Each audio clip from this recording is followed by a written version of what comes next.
शारदाताईंचा birthday होता 17 सप्टेंबरला, तर त्यांनी पनीर भाजी बनवण्याचा बेत आखला. मग आम्ही सर्वजण मिळून भाजीची तयारी केली. इकडं मग वहिनींना म्हटलं तुम्ही घ्या भाजीचा पुढाकार, तुम्ही बनवा भाजी. मग पातेलं ठेवलं, त्यात तेल टाकलं, जिरं टाकलं, अद्रक लसूणची पेस्ट टाकली, तिखट, पनीर मसाला, गरम मसाला, त्यानंतर हे कांदा आणि टमाट्याची पेस्ट केली होती आम्ही भाजून, थोडे वाफवून घ्यायचे. मग त्याची मिक्सरमध्ये छान पेस्ट करून घ्यायची. मग आता बघा हे सर्व मसाले तेलात ठेवायचे. भाजी छान करताय वहिनी, आमचे खानदेशकरची झणझणीत भाजी करतात मस्त. तेवढं मीठ टाकलं मग त्यांनी त्यात. सर्व एकजीव करून घेतलं मिश्रण सर्व. जास्त जणांची भाजी त्यामुळे वेळ लागतो. इकडं मसाला झाल्यावर वटाणे टाकून घेतले. आता वटाणे भेटणं मुश्किल आहे म्हणून फ्रोझन वटाणे आणले होते आम्ही.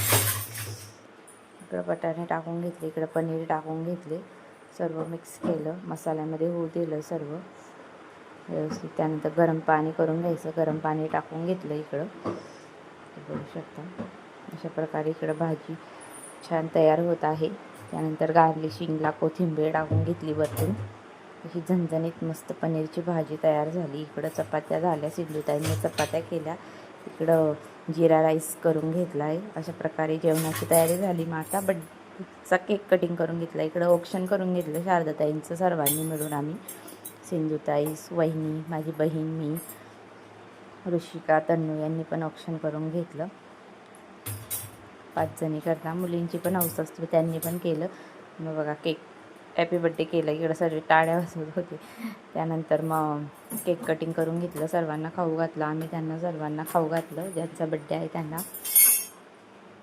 नंतर मग आता लागल्या होत्या भूका खूप सगळ्यांना. मग त्याच्यानंतर बसले सगळे जेवायला. सगळे पहिले माणसं आणि मुलांची पंगत बसली, कारण जास्त जण आहे म्हणून एका ठिकाणी मावत नाही. माणसांचं वगैरे जेवण झालं.